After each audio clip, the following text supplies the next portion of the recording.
It is May 26th, 2026, and this just broke wide open.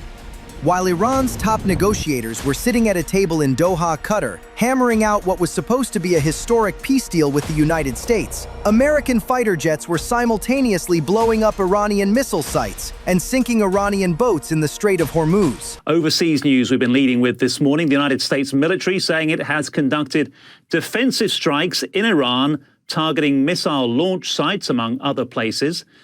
Not yesterday, not last week, right now, tonight. As the diplomats were talking peace inside a climate-controlled room in Qatar, CENTCOM was delivering a very different message on the water. This is the contradiction that defines this entire conflict in one single moment, and it tells you everything you need to know about where this war is headed. So let's build the full picture, because the details here are absolutely wild. Here is what CENTCOM officially confirmed. U.S. forces conducted what they're calling self-defense strikes in southern Iran on Monday, May 25th. CENTCOM spokesperson Navy Captain Tim Hawkins put out the statement, and I'm going to give you the direct language here because the words matter. U.S. forces conducted self-defense strikes in southern Iran today to protect our troops from threats posed by Iranian forces. Targets included missile launch sites and Iranian boats attempting to emplace mines. And then this line. U.S. Central Command continues to defend our forces while using restraint during the ongoing ceasefire. Restraint. They used the word restraint while conducting airstrikes inside Iran during a ceasefire. I want you to hold that in your mind for a second. Here's what actually triggered this. A senior U.S. official confirmed to Fox News that 2 IRGC boats were caught in the act, physically detected laying mines in the Strait of Hormuz. 2 Revolutionary Guard vessels, right there in the water, putting naval mines into the most strategically important shipping lane on Earth.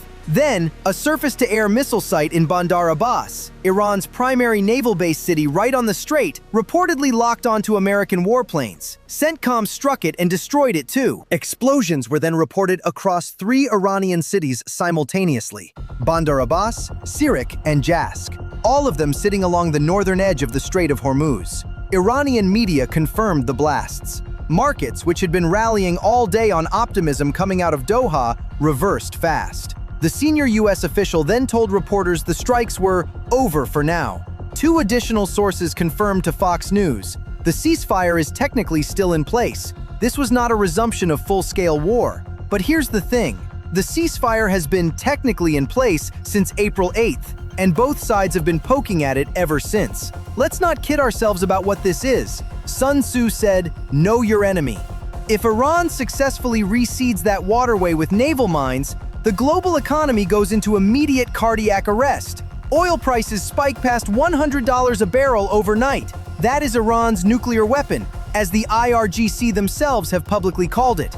And this is not a new trick. Back in March, during the opening weeks of Operation Epic Fury, CENTCOM destroyed 16 Iranian mine-laying vessels in a single operation near the strait. Admiral Brad Cooper confirmed to the Senate Armed Services Committee on May 14th that more than 700 airstrikes have targeted Iranian naval mine positions throughout this conflict, eliminating over 90% of Iran's once massive inventory of more than 8,000 naval mines. 8,000 mines! That number should make your jaw drop. That's how seriously Iran was prepared to choke the world's oil supply. But they keep trying to reload. That's the pattern. Every time the U.S. clears the water, Iran finds a way to sneak boats back in. Monday night's 2 IRGC mine-laying vessels were exactly that. Iran probing to see if the ceasefire gave them enough cover to quietly rearm the strait while their diplomats stalled for time in Qatar. It didn't work. Here's the diplomatic picture running parallel to all of this, because this is the 4D chess moment you come to this channel for.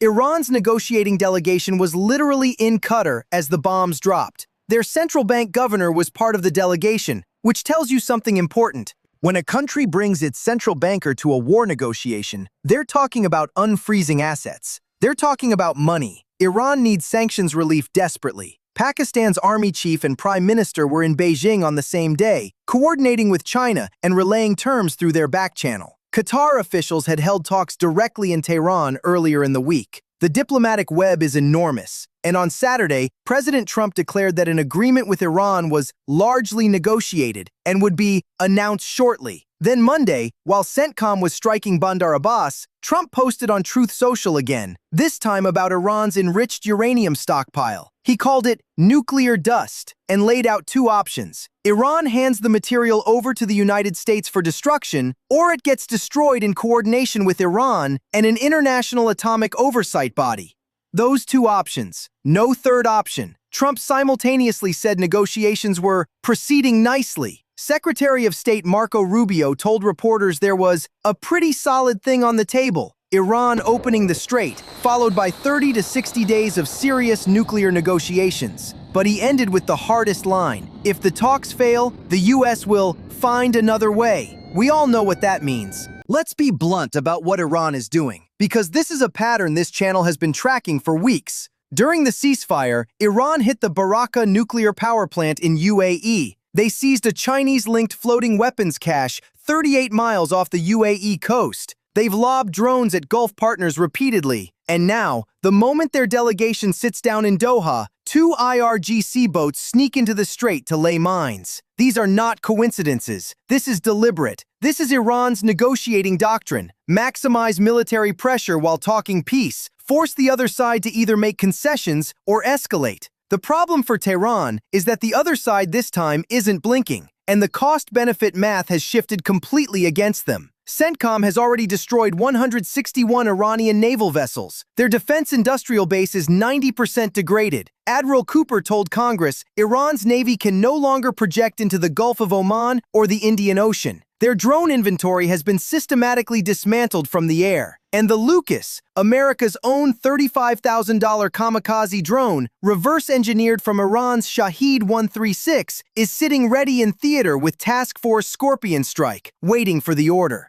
Iran is holding a pair of twos and asking the table to fold. And every time they try to sneak mines into the strait, the response is instant, it's precise, and it's devastating. Here is the strategic picture as it stands tonight. The ceasefire is technically alive, but it is on life support, breathing through a very thin tube. The Doha talks are real, and there is genuine movement on the uranium question, which is the central issue. A senior U.S. official confirmed that Iran has, in principle, agreed to give up its stockpile of 440 kilograms of uranium enriched to 60% purity. That's the number that matters most. That uranium, if further enriched, is the pathway to a nuclear weapon. But Iran's hardliners are clearly trying to sabotage the talks at every turn. Every mine-laying boat, every ceasefire violation, every drone fired, those are the fingerprints of the IRGC faction that does not want a deal. Because a deal ends their leverage, ends their power over the strait, ends the war economy that keeps them in control inside Iran.